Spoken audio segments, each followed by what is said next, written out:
E aí, tudo pronto para um jogaço? Hoje o nosso mergulho é num clássico gigante da Série A, Roma contra Milan.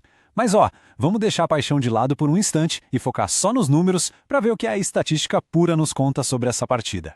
Pois é, essa é a pergunta de 1 milhão, né? Será que a história, a camisa, pesa mais do que o momento atual de cada time? O que os números mostram sobre padrões, tendências, probabilidades? É exatamente isso que a gente vai desvendar agora. E para deixar tudo bem claro, toda essa nossa análise de hoje vem dessa fonte de dados aqui. A gente vai esmiuçar cada estatística para montar o quebra-cabeça desse confronto e entender a história que os números estão contando. Então, vamos começar arrumando a casa? Como é que os dois times chegam para essa partida? Qual que é o panorama geral de cada um deles? E logo de cara a gente já vê uma dinâmica bem interessante. O Milan está melhor na tabela em segundo, o que mostra mais consistência na temporada. Só que quando a gente olha o confronto direto, o famoso H2H, aí a Roma leva a vantagem, com 56% de vitórias. Pronto, já temos um conflito armado. A boa fase de um contra a tradição no clássico do outro. Vamos falar de momento, que é um dos indicadores mais importantes no futebol, né? Quem chega com mais moral, quem está com a vantagem anímica para esse jogo. Bom, a Roma vem de uma sequência que os dados classificam como regular. Isso quer dizer o quê? Que não está nem lá nem cá. Não vive a pior fase, mas também não está naquele pico de confiança. Um time meio inconstante. Já o Milan chega com a forma classificada como boa, o que sugere um time mais encaixado, mais confiante nos últimos jogos. Isso, no papel, já dá uma vantagem de momento para os rossoneri. E se a gente for um pouco mais a fundo, os detalhes confirmam essa história. Olha só, o ataque do Milan é bom, enquanto o da Roma é só regular. Na defesa, as duas equipes se equivalem, as duas são regulares. Ou seja, isso reforça ainda mais a vantagem do Milan no momento, principalmente pelo poder de fogo que parece ser superior. Agora, num jogo que se desenha tão equilibrado, o primeiro gol pode ser tudo. É aquela chave que abre a porta da vitória. Então, quem costuma dar esse primeiro golpe? E aqui, pessoal, temos um dado que é um absurdo.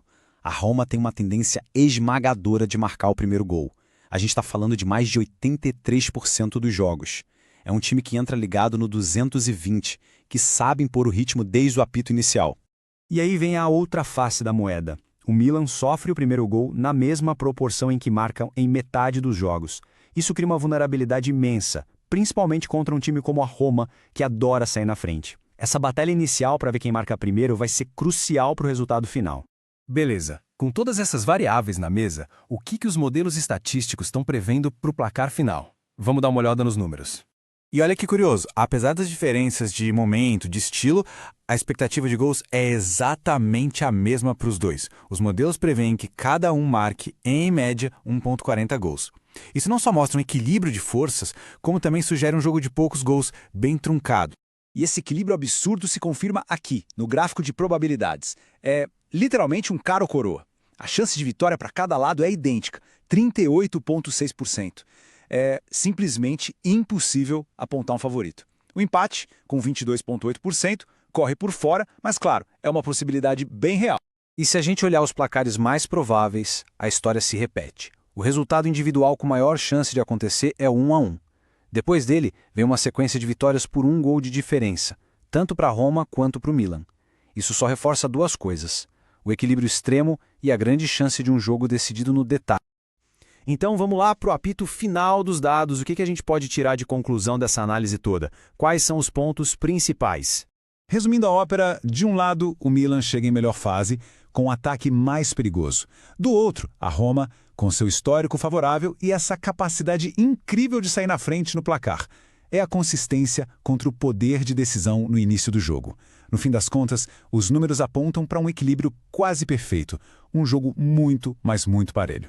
E essa é a questão que fica no ar. Os números mostram um empate técnico, mas a gente sabe que futebol se decide lá dentro do campo. Será que essa mania da Roma de marcar primeiro vai ser o suficiente para anular a melhor fase do Milan? Bom, a resposta para isso, só o jogo vai nos dar. Façam suas apostas!